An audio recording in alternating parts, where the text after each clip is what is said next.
Adam Idah, he is back in the building. £8.5 million from Norwich City. Deal is done. There's apparently another £1 million in add-ons and a 15% sell-on clause. So we'll kind of see how that works out. But I think $8.5 million rising to $9.5 million is probably too much to spend on Adam Idah. But I like him, so I kind of wanted this to happen. I don't have a problem that much with it. We've got the money. We keep bragging about how much money we have. Might as well spend it. You know what you're getting with Adam Idah. He's not a mystery. He's not an unknown quantity. So I think just getting him in the door and getting him done, that's what I wanted to happen. So I'm happy. Norwich probably got the better end of the deal on this one, but I'm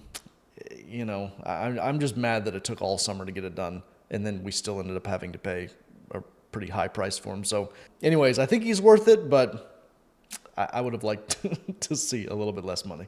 I think it's obviously a good signing. There's no question about it. He was awesome for us last year. I think he's going to be really good again this year. He offers you something different than Kyogo does, just a different angle of attack.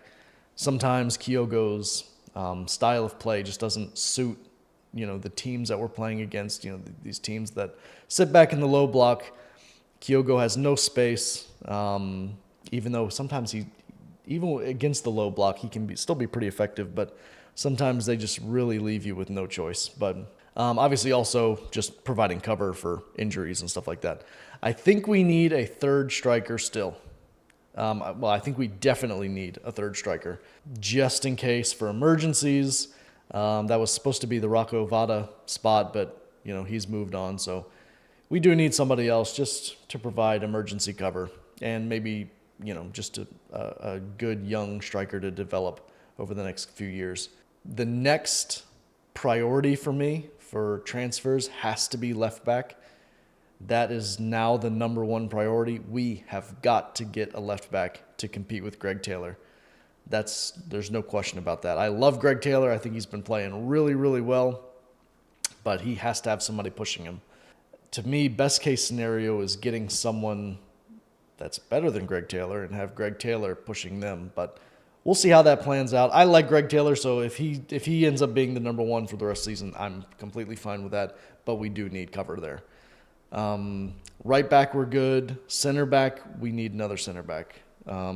We probably won't go get one unless Lagerbielke and Navrosky leave.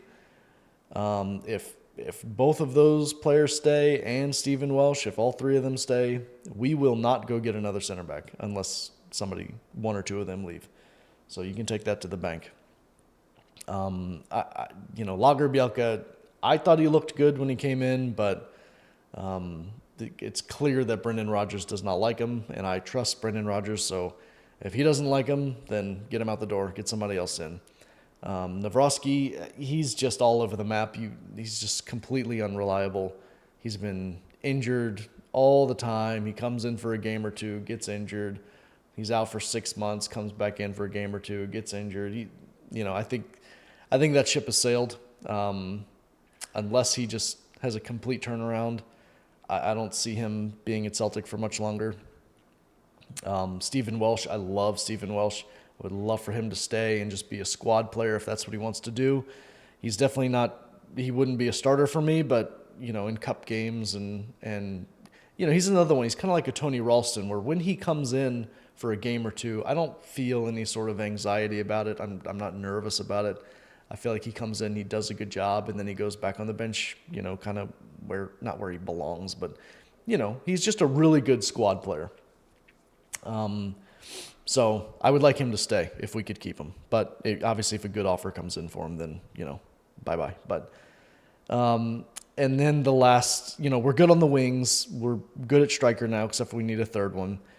The midfield, if O'Reilly leaves, which I think he probably will, we're obviously going to need a replacement. And, Brendan Rodgers has already said that it wouldn't just be one player to replace him. It would be replacement by committee. There's going to be multiple people needed to fill that spot. So, which obviously we'll be able to do with the almost £30 million we would probably be getting for him. So probably between 25 and 30 million. I think that is probably going to happen this week. There's just too many offers. There's too much interest in them.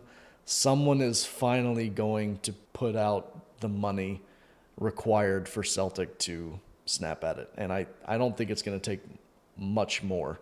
The offers are getting pretty close to where Celtic want them to be. So I think it'll be maybe another week before it happens, but it's going to happen soon, and it's going to be a very sad day because I love me some Matt O'Reilly.